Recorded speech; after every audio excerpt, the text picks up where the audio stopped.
Salut mes petits pragmas. Bon, comme tous les matins, on commence à être habitué, ça devient un rituel, on fait le point, on fait le point, on fait le point sur qui, on fait le point sur quoi, on fait le point où. Bon, on fait le point ici déjà. Et bah comme d'habitude, on va faire le point sur ce qui se passe au niveau des agriculteurs, parce que tous les jours, quelque chose de nouveau tombe. Tous les jours, il y a des nouvelles infos. En plus aujourd'hui, en ce moment, on a un remaniement ministériel. Donc on se retrouve avec Dussault, ou Dussopt, ou je sais pas comment le prononcer, donc à la tête du ministère de l'Agriculture. On est bien là, on est bien. Je sens que c'est le gars, il maîtrise le sujet. On voit comme quoi les ministres, en fait c'est juste des fusibles interchangeables. Tu connais ou pas le sujet, c'est pas grave, on va te mettre là, puis applique ce qu'on te demande et puis ferme-la en fait. Mais en fait c'est ça, en fait c'est juste ça. Quelle compétence ce mec a en agriculture? Mais dites-le moi, juste dites-le moi. Enfin bref, donc j'ai trouvé ça sur Twitter, donc un petit rapport de ce qui se passe en Allemagne. La révolte des agriculteurs et des cheminots a mis l'Allemagne à genoux. Le système de transport allemand est au bord de l'effondrement et les camionneurs et les médecins promettent de se joindre à la grève. La grève dure depuis 64 heures, il a paralysé le métro et arrêté 80% des lignes ferroviaires longue distance. Les chauffeurs de camions et les médecins se joignent à la manifestation. Donc là, c'est un blocage complet du pays. Sachant qu'ils ont commencé à bloquer des ports, qu'il n'y a plus rien qui rentre, plus rien qui sort du pays, ça va commencer à chauffer sévère. J'ai d'ailleurs vu une vidéo, je la retrouve plus, où t'as deux tracteurs qui se mettent face, vous savez, à ces blindés policiers qui font le canon à eau. T'as deux tracteurs qui se mettent en face de ce machin-là et qui se mettent pare-choc contre pare-choc et qui le font reculer. Et t'as un autre tracteur qui arrive derrière avec la lance à fumier qui, qui balance sur les CRS. J'étais bidonné. J'étais bidonné. Bon, c'est pas drôle, faut respecter la police. Le ministre de l'Agriculture, Cem Özdemir, a mis en garde. Alors que les tensions montent, le ministre de l'Agriculture a mis en garde contre une division dangereuse dans la société allemande. La faute à qui? La faute à qui? Mais prenez vos responsabilités. On entend constamment les hommes politiques nous dire mais j'assume complètement ce que j'ai pris comme décision. Bah, assume. Mais justement, assume. Tu prends des décisions maintenant, assume-les. Ah bah non, il y a une division, c'est de la faute des gens. Non, les gens, ils sont juste en réaction à vos conneries, en fait. Donc il met en garde contre une division dangereuse dans la société allemande, semblable à celle des États-Unis, où les gens se reprochent mutuellement d'avoir créé tout le mal dans le monde. Non, non, il reproche pas à tout le monde, il reproche juste à vous, en fait.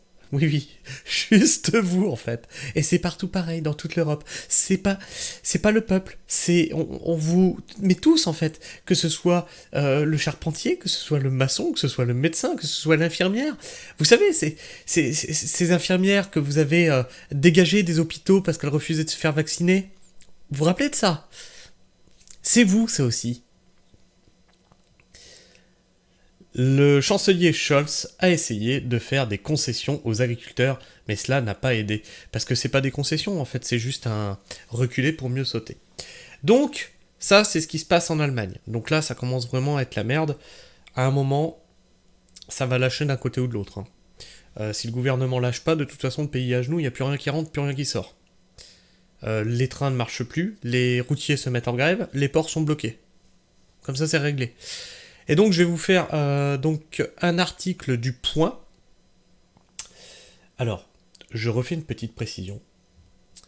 Je n'ai pas de parti pris, je suis pas politisé en fait du tout. Je me fous du journal, je peux très bien lire du Reporter comme du BFM, comme du Marianne, comme j'en ai rien à foutre du moment que ça traite de sujets d'actualité qui nous touchent, c'est-à-dire environnement, écologie, agriculture. Voilà. J'ai pas de parti politique, je ne défends rien, j'en ai rien à secouer. Alors je le rappelle, hein, parce que souvent dans les commentaires on me taxe d'être de gauche, d'être de droite, d'être macroniste, d'être un agent de Davos. Bah vous avez tous à la fois raison et tort, parce que je suis rien de tout ça en fait. Alors, c'est un article du Point. Colère, les agriculteurs après les Pays-Bas et l'Allemagne la France. 10 000 agriculteurs en colère sont attendus lundi 15 janvier à Berlin pour une manifestation inédite, une situation surveillée par les responsables publics français, qui craignent une contagion. Non, sans déconner. Ouais, vous craignez une contagion? Mais t'inquiète, la FNSEA, elle a dit non, non, mais faut rien faire jusqu'au salon de l'agriculture. Non, faut pas bouger. Non, non, mais faut pas bouger. Ah oui, le salon de l'agriculture, c'est le salon de la FNSEA, faudrait pas foutre en l'air non plus l'événement.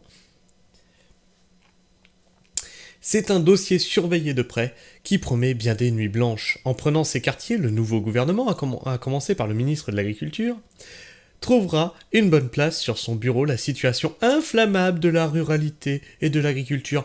Alors là, je vous donne tout de suite la façon de se défausser. C'est pas moi, c'est l'ancien ministre. C'est pas de ma faute. Vous allez voir, sûr et certain. La main sur le cœur et tout, je vous comprends, mais je peux rien faire. C'est pas de ma faute. Après les Pays-Bas et la Roumanie, l'Allemagne voisine s'enfièvre à son tour avec des dizaines de manifestations, de tracteurs et de mobilisations monstres d'agriculteurs, de Munich à Berlin en passant par Nuremberg. Et si la révolte gagnait aussi la France? Ça vous fait peur, ça, hein?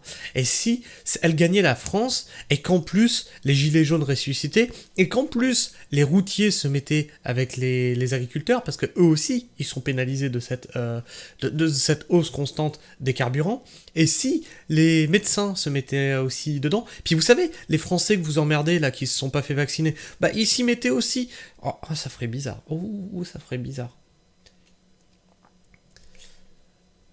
D'ailleurs, ça me rappelle que pendant les Gilets jaunes, il y avait C'était un Manitou qui était rentré dans une porte je sais plus de quel ministre, là, la grande porte en bois, là.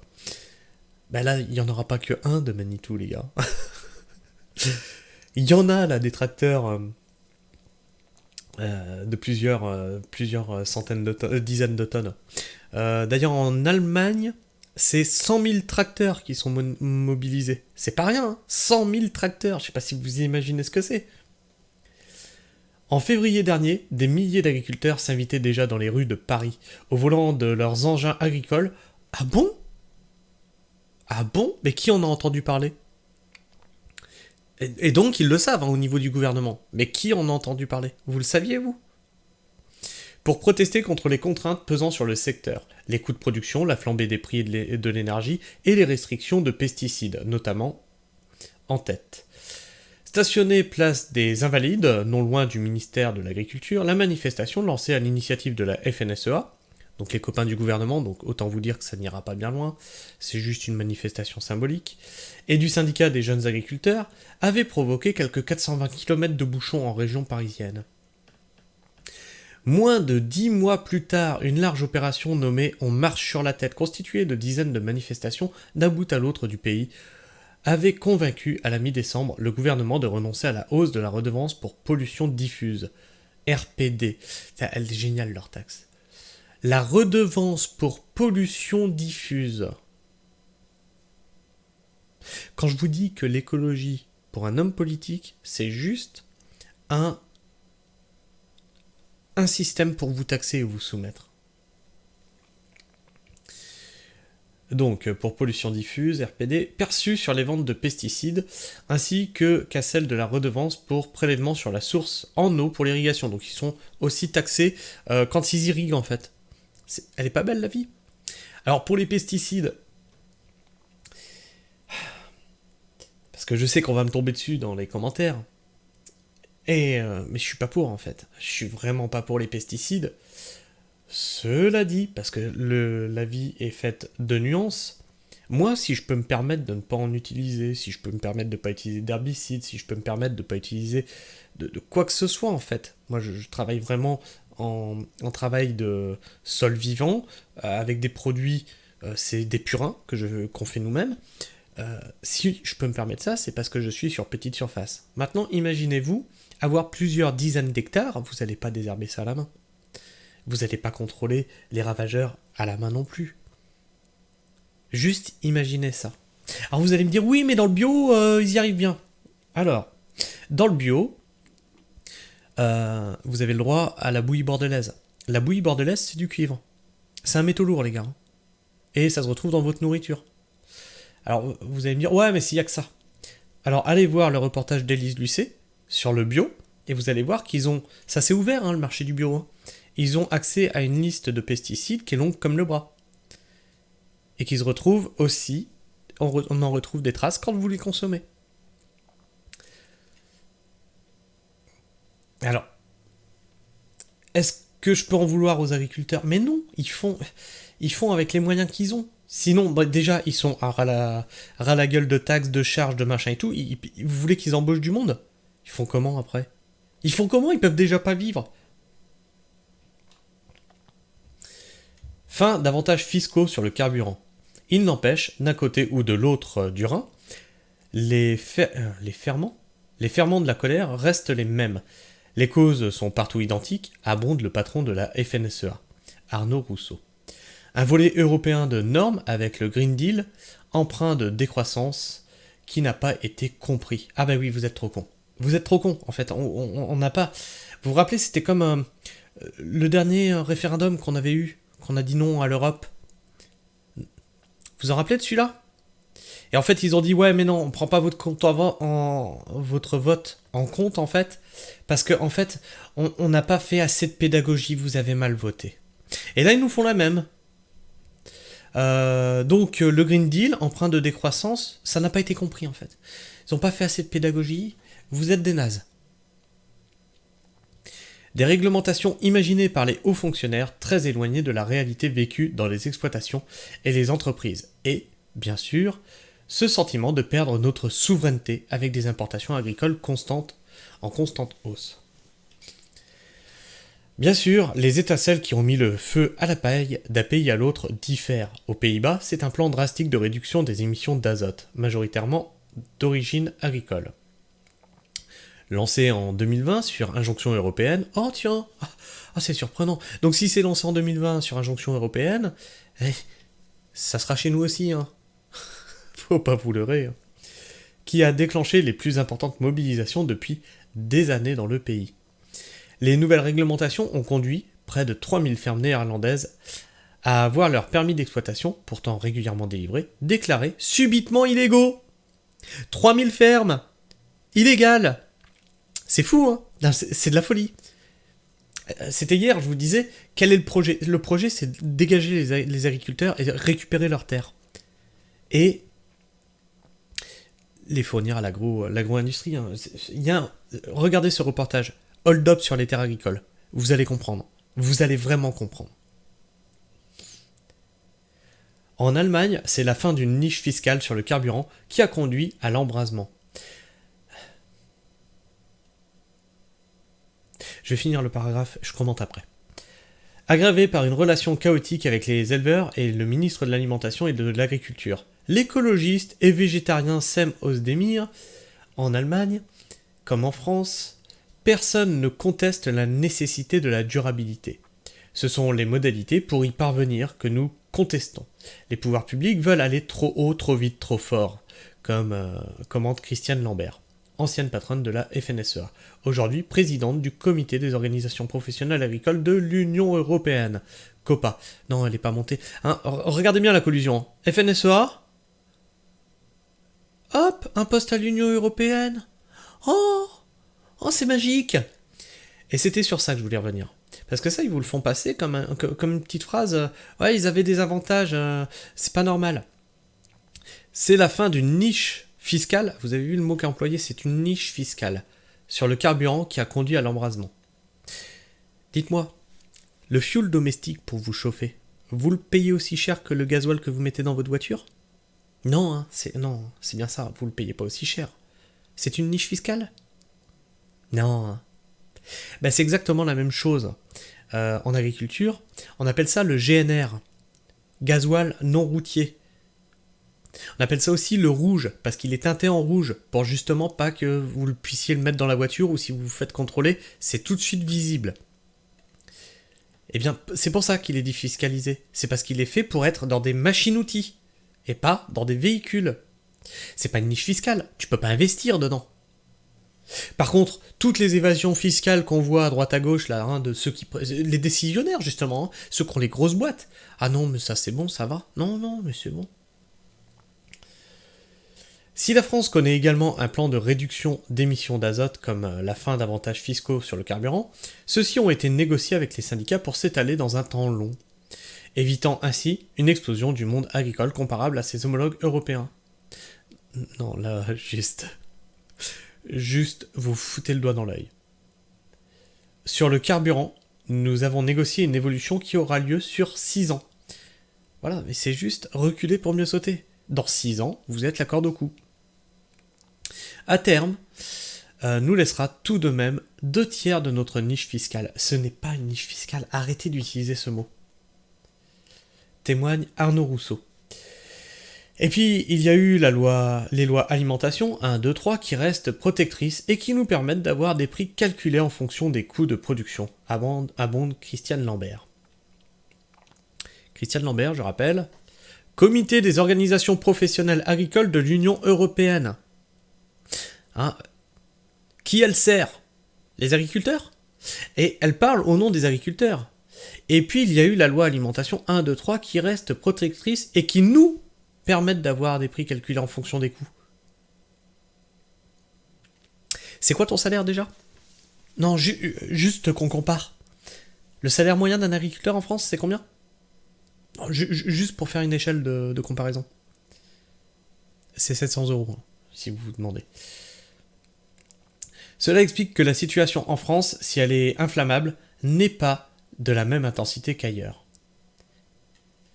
Polarisante question environnementale. Le contexte reste pour le moins éruptif et est observé à la loupe par les responsables publics. En témoigne le moratoire réglementaire. Au niveau européen, qu'a appelé de ses vœux Emmanuel Macron en mai dernier dans la mise en œuvre des mesures de décarbonation du pacte vert européen. Tout est vert, tout est green. Le Green Deal, le pacte vert, tout est vert. C'est ouf, hein. L'écologie n'était pas clivante tant qu'elle restait abstraite. À présent qu'elle devient contraignante, a fortiori pour les agriculteurs et la ruralité, la question environnementale devient extrêmement polarisante. C'est le cas partout en Europe, analyse Jean-Yves Dormaguen, professeur de sciences politiques à l'université de Montpellier et à l'école normale supérieure. Dans la ruralité, ils commencent à retourner les panneaux de leurs communes, comme l'ont fait au tout début les Hollandais avec leurs drapeaux. C'est une contagion sourde qui touche toute l'Europe. Alors non, ils commencent pas à retourner les panneaux. Ça fait des mois déjà qu'ils sont retournés. Ça fait des mois et des mois. Si vous l'avez juste remarqué maintenant, au niveau politique, c'est qu'il y a un problème là. Le président fondateur de l'institut de sondage Cluster 17 note que cette question est particulièrement difficile pour l'électorat d'Emmanuel Macron, notamment à l'approche des élections européennes. Je vous en parlais hier. Vous auriez fait ça il y a 1 an, ils s'en seraient battus les glaouis parce que pas d'élection. C'est une question à l'image de l'immigration qui fracture le socle électoral du président de la République. Il y a en son sein des écologistes pour qui il y a urgence et des conservateurs relativistes plutôt réticents. Sa coalition n'est pas homogène et se prête difficilement sur ce thème en même temps. Ah là là là là là là. Alors moi il y a quelque chose qui me choque. Vous notez dans cet article que soi-disant, c'est tous les hommes politiques qui s'inquiètent quand même, hein, si ça pouvait venir en France, etc. Ils s'inquiètent tellement que t'en entends même pas parler aux médias mainstream. Ils s'inquiètent tellement que c'est... Chut. Une difficulté bien comprise par les différentes forces d'opposition en vue des élections du 9 juin. Dans la ruralité, ils commencent à retourner les panneaux de leur commune, comme l'ont fait au début les Hollandais avec leurs drapeaux. C'est une contagion sourde qui touche toute l'Europe, comme le Covid, tu sais. C'est une contagion sourde. Là, ils pensaient peut-être qu'il allait pas... C'est une révolte, mais ils pensaient peut-être qu'elle allait pas traverser la frontière. Bah non, elle avait pas ses papiers. Elle passe pas. C'est une contagion sourde qui touche toute l'Europe, livre l'eurodéputé RN Philippe Ollivier, conseiller spécial de Marine Le Pen. Leur ressentiment peut tout à fait s'intégrer dans une vision politique généraliste. Nous y travaillons. Le patron des chasseurs, Willy Schran, a, quant à lui, lancé sa propre liste aux européennes baptisée Alliance Rurale, non sans entretenir l'ambition de rallier à sa casaque la colère des agriculteurs, et avec pour simple mantra « Arrêtez d'emmerder les Français ». Oh, oh, ça vient d'où ça? Est-ce que vous vous rappelez d'où ça vient ça? Ah, je vous laisse me le dire dans les commentaires. Peu ou prou celui qui avait adopté, après les mobilisations de tracteurs aux Pays-Bas, le BBB, un parti agrarien né de la contestation et arrivé tête aux élections provinciales dans le pays, en mars 2023. Et donc, voilà. Vous savez tout en ce moment, ce qui se passe sur cette colère agricole qui évolue, qui... Alors, est-ce que le 15 janvier... Parce que moi, j'avais la date du 17 janvier, alors je la donne parce qu'elle a été rendue publique, hein, je l'ai vue en public dans des commentaires, sur Twitter, etc. Sinon, je ne l'aurais pas donné. Si on me l'avait donné en secret, je ne l'aurais pas donné. On m'avait dit le 17 janvier. On voit que là, il y a quelque chose qui est prévu le 15 janvier à Berlin. Donc, est-ce que ce serait pas plutôt le 15 janvier, en fait, qu'il faudrait agir tous ensemble, en fait, bloquer toute l'Europe? Je sais pas. Je sais pas. En tout cas, dites-moi ce que vous en pensez dans les commentaires. N'hésitez pas à partager votre avis et vos opinions, à discuter entre vous. Attention, toujours dans le respect mutuel. Les trolls, tout ça, etc. Si vous êtes insultant, si vous êtes des trolls, ou si vous vous amusez à vous moquer des autres, on réfléchit plus, on vous dégage en fait. Non mais oui, au bout d'un moment, ce qu'on veut dans les commentaires, c'est de la bonne ambiance. Faut rester adulte. Faut réfléchir un peu, faut aussi accepter que les gens ne soient pas d'accord avec votre point de vue. Si vous aimez ce que je fais, n'hésitez pas à me laisser un like, sinon vous me mettez un dislike. Exprimez-vous par le biais de ces pouces, franchement ils sont là pour ça. À défaut d'un commentaire, mettez un pouce, voilà. Puis vous vous abonnez aussi, vous activez la petite cloche, puis moi je vous fais la bise, prenez soin du sol et restez pragmatique. Ciao.